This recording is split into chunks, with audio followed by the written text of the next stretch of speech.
how do you marry the need for community sentencing in this situation where it does appear that by this means people will go to court, and perhaps because they don't have means to afford lawyers and the rest of them, there is an opportunity for a quick and fair process?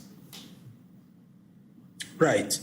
So let us step back 30 seconds to the history of criminal law. A lot of criminal law comes from, let's call it religious law, from Christianity, from Islam, and the other great faiths that we have, which looked at a situation where if you did something wrong, you had to be punished. In criminal law, for instance, we would talk about punishment also being what? An eye for an eye, which for the Christian fraternity comes from the book of Leviticus, what the lawyers would call in Latin, with their big Latin terms, lex talionis, which is retribution. So we've come from a system whereby criminal law, which comes from the Ten Commandments, if you're speaking in the Christian context, looked at where you had offended and therefore you had to be punished. Now, zoom to our days now where the state has taken over and religion is not really ruling again. We have the division between what we call the church and the state. Today, we live in a world where the state covers all of us. But that understanding of criminal law still lives in certain systems.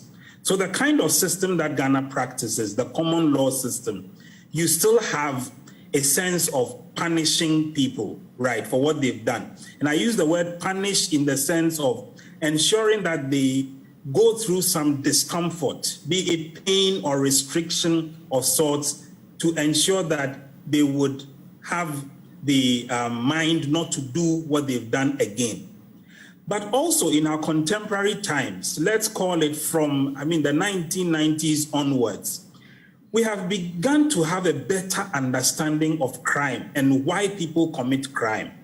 And one of the key results of this new understanding is that people are committing crime not only out of malice or evil intention, but also greed. Need. Let me correct that quickly, not greed. Yes. Poverty, vulnerability pushes people into committing certain little crimes, like stealing to eat. Yes, by all means, we do not condone stealing as a society, but certain people are pushed to the brink. You find out that certain behavioral patterns, we are beginning to have a better understanding of mental health in our world now. People suffering all kinds of mental problems, finding themselves committing crime, suicide, schizophrenia, depression, leading people to go into drugs and all of that. So you begin to realize that crime for us is no longer something bad, but a social phenomenon we have to address. And in addressing it, we need to now make a distinction between those who are committing crime really for evil purposes, let's put it that way, and those who are quote unquote pushed into crime. And that is the reason why now we are balancing the need for retribution with also correction. And community sentencing approaches, or sometimes we call them alternative sentencing, comes in to afford an opportunity for people who have not committed very serious offenses. A misdemeanor, like we discussed last month, disorderly conduct and drunkenness. If somebody is drunk, what we need to do is to reform the person, not put them in prison.